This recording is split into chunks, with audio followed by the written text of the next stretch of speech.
E attendance कोई समस्या नहीं है, ये ई अटेंडेंस समाधान है। प्रदेश में लगभग 3 लाख शिक्षक ई अटेंडेंस आज की डेट में लगा रहे हैं सफलतापूर्वक। मैंने अपनी टीम से बोला है कि मेरी आईडीओ बना दे ताकि मैं सोमवार से ई अटेंडेंस लगा सकूं।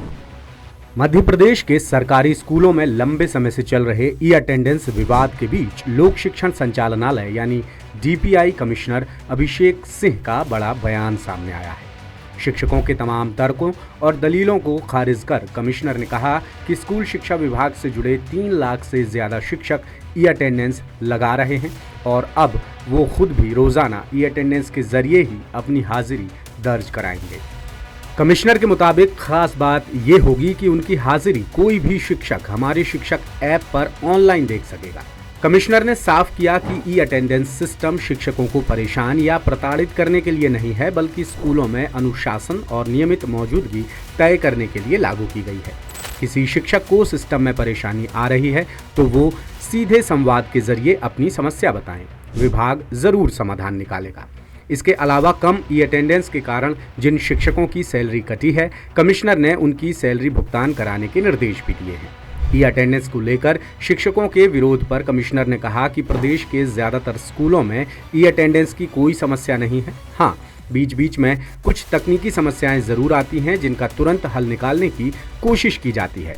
ई अटेंडेंस कोई समस्या नहीं है, ये ई अटेंडेंस समाधान है। प्रदेश में लगभग 3 लाख शिक्षक ई अटेंडेंस आज की डेट में लगा रहे हैं सफलतापूर्वक। टाइम से अपनी ई अटेंडेंस लगा रहे हैं। ई अटेंडेंस लेकर ना तो कोई समस्या है। बाकी स्टाफ को भी अटेंडेंस लगाने के लिए कहा गया है। मेरे स्टाफ के लोगों ने भी यहाँ पे ऑफिस में भी अटेंडेंस मेरे यहाँ आरंभ हो गई। यहाँ भी लोग ई अटेंडेंस लगा रहे हैं। मेरी ई अटेंडेंस लगाने का जो प्रश्न है वो कई लोगों ने सोशल मीडिया पे भी किया है। मैंने अपनी टीम से बोला है कि मेरी आईडीओ बना दे ताकि मैं सोमवार से ई अटेंडेंस लगा सकूं और वो जो है सार्वजनिक रूप से सभी शिक्षकों के लिए, जैसे मेरे साथी शिक्षक ई अटेंडेंस लगा रहे हैं वैसे मैं भी अटेंडेंस लगाऊंगा। वैसे फिर भी प्रतिदिन मैं सुबह अटेंडेंस लगाऊंगा, शाम को लॉग आउट करूंगा। जैसे टीचर्स लगा रहे हैं उनको मेरी अटेंडेंस मिलेगी और देख पाएंगे। शिक्षकों के ये भी आरोप हैं कि सिर्फ उन्हीं से ई अटेंडेंस लगवाई जा रही है। इसके जवाब में कमिश्नर ने कहा कि ऐसा बिल्कुल नहीं है। शिक्षकों के अलावा बाकी स्टाफ को भी ऐप के जरिए ही अटेंडेंस लगाना अनिवार्य है। डीपीआई दफ्तर में भी ई अटेंडेंस सिस्टम लागू हो चुका है। जिला और ब्लॉक स्तर पर भी ई अटेंडेंस के निर्देश जारी किए गए हैं, जिसकी लगातार समीक्षा भी होती है। दूसरी शिफ्ट में शिक्षकों की ई अटेंडेंस नहीं लगने के आरोपों पर कमिश्नर ने जवाब दिया। कहा, ऐप पर एक साथ हजारों लाखों हिट होने पर क्यों बनती है? फिलहाल 1 लाख लोग एक साथ ई अटेंडेंस लगा सकते हैं। फिर जब एक साथ लॉग आउट होगा तो भी क्यों बनेगी, जिससे तकनीकी समस्या आ सकती है। मिसाल के तौर पर आज ही 1,74,000 लोगों ने एक साथ लॉग आउट किया, जिससे ऐसी स्थिति बनी, लेकिन इसका भी समाधान निकाल लिया गया है। कमिश्नर ने निजी तौर पर जिम्मेदारी ली कि आने वाले समय में शिक्षकों को लॉग आउट करने में कोई दिक्कत नहीं होगी। शाम के समय इसकी कैपेसिटी 3 गुना करने की तैयारी चल रही है। आगे ऐसी कोई समस्या नहीं होने वाली। कमिश्नर ने एक दिन पहले यानी 13 अगस्त का डेटा भी उपलब्ध कराया है, जिसके मुताबिक प्रदेश में कुल कार्यरत नियमित शिक्षक हैं 2,46,976, अतिथि शिक्षक 66,386। इस तरह कुल शिक्षक हुए 3,13,362।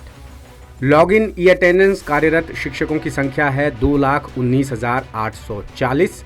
लॉग इन ई अटेंडेंस अतिथि शिक्षकों की संख्या है 64,378। इस तरह लॉग इन ई अटेंडेंस कुल शिक्षकों की संख्या हो गई 2,84,218। ट्रेनिंग लॉग इन अटेंडेंस शिक्षकों की संख्या है 1,955। कुल लॉग इन अटेंडेंस शिक्षकों की संख्या है 2,21,795 और कुल लॉग इन अतिथि शिक्षकों की संख्या है 64,378। अब ओवरऑल देखें तो कुल लॉग इन शिक्षकों की संख्या बताई जा रही है 2,86,173 और अवकाश पर गए शिक्षकों की संख्या बताई गई 17,159। आखिर में विभाग ने प्रदेश के शिक्षकों और छात्रों से अपील की है कि वो किसी भी सूरत में उफनते नदी नाले पार ना करें। खास तौर पर शिक्षकों से कहा गया है कि ई अटेंडेंस के चक्कर में उफनते नदी नाले पार करने के बजाय इसकी जानकारी स्कूल के प्रिंसिपल और संकुल प्राचार्य को जरूर दें। सामान्य दिनों में ई अटेंडेंस सुबह 10:30 बजे तक लगाना अनिवार्य होगा। इस बारे में आपकी क्या राय है, कमेंट करके जरूर बताएं। लेटेस्ट, इन्वेस्टिगेटिव और इन डेप्थ खबरें देखने के लिए ज्वाइन कीजिए द सूत्र का व्हाट्सएप चैनल। सब्सक्राइब कीजिए YouTube चैनल, लाइक कीजिए Facebook पेज और पढ़ते रहिए www.daसूत्र.com।